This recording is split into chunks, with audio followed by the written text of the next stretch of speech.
혹시 이런 경험 없으신가요? 누군가 새치기를 했을 때 속으로 저건 아니지 라고 생각하거나 곤경에 처한 사람을 보고 도와줘야 하는데 라는 마음이 드는 경험 말입니다. 왜 우리는 국적이나 문화를 떠나 이처럼 비슷한 옳고 그름의 기준을 가지고 있을까요? 오늘 우리는 C.S. 루이스와 함께 인류 공통의 이 신비로운 양심, 도덕률의 정체를 파헤쳐보고자 합니다. C.S. 루이스는 그의 책 순전한 기독교에서 이 문제를 아주 흥미로운 방식으로 접근합니다. 그는 우리가 일상에서 다른 사람과 다투는 모습에 주목하죠. 한번 생각해 보세요. 우리가 누군가와 언쟁을 벌일 때 우리는 단순히 나는 당신의 행동이 싫어 라고 말하지 않습니다. 대신 어떻게 나한테 이럴 수 있어? 그건 불공평하잖아. 약속을 지켜야지. 와 같이 말하죠. 이 말 속에는 아주 중요한 전제가 숨어 있습니다.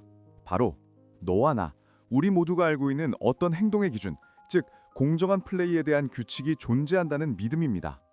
만약 그런 공통의 기준이 없다면 다툼 자체가 성립하지 않겠죠. 축구 규칙을 전혀 모르는 사람에게 오프사이드를 설명할 수 없는 것과 같습니다. 루이스는 이 공통의 기준을 자연법 또는 인간 본성의 법이라고 불렀습니다. 이 법은 중력의 법칙처럼 우리가 선택할 수 있는 것이 아닙니다. 우리는 이 법을 발명한 것이 아니라 우리 안에 이미 존재하고 있음을 발견할 뿐이죠. 물론 문화마다 도덕적 견해에 차이가 있는 것은 사실입니다. 하지만 그 차이는 생각보다 크지 않습니다. 어떤 문화권에서도 비겁함이나 배신, 이기심을 칭찬하지는 않습니다. 오히려 관대함, 용기, 정직함은 보편적으로 존중받는 덕목이죠. 이는 마치 모든 나라의 악보가 조금씩 달라도 도레미파솔라시라는 기본 음계는 공유하는 것과 같습니다. 그렇다면 이 마음속의 도덕률은 어디서 온 걸까요? 어떤 사람들은 그저 생존을 위한 집단 본능일 뿐이라고 말합니다. 하지만 루이스는 여기서 날카로운 질문을 던집니다. 위험에 처한 사람을 봤을 때 우리 마음속에서는 두 가지 충동이 일어납니다. 하나는 나 자신을 보호하고 싶다는 생존 본능이고 다른 하나는 저 사람을 도와주고 싶다는 이타적 본능입니다. 그런데 이 두 본능 외에 제3의 목소리가 들려옵니다.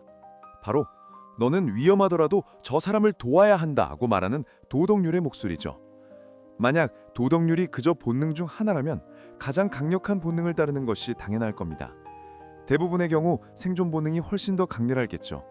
하지만 우리는 종종 더 약한 본능인 이타심을 따라야 한다는 의무감을 느낍니다. 마치 피아노 악보가 어떤 건반을 눌러야 할지 지시하는 것처럼 도덕률은 우리의 본능들 위해서 어떤 본능을 따라야 할지를 명령합니다. 따라서 도덕률은 본능 자체가 아니라 본능을 지휘하는 지휘자와 같은 존재입니다. 또 다른 사람들은 사회적 관습이나 교육의 산물이라고 주장합니다. 우리가 구구단을 배우듯 사회로부터 옳고 그름을 배운다는 것이죠. 물론 맞는 말입니다. 하지만 구구단은 인간이 만들어낸 약속이 아니라 원래 존재하는 수학적 진리를 배운 것입니다.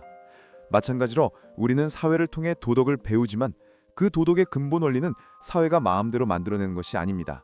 만약 그렇다면 우리는 한 사회의 도덕이 다른 사회보다 더 낫다거나 진보했다고 말할 수 없을 겁니다. 그저 다르다로만 말할 수 있겠죠.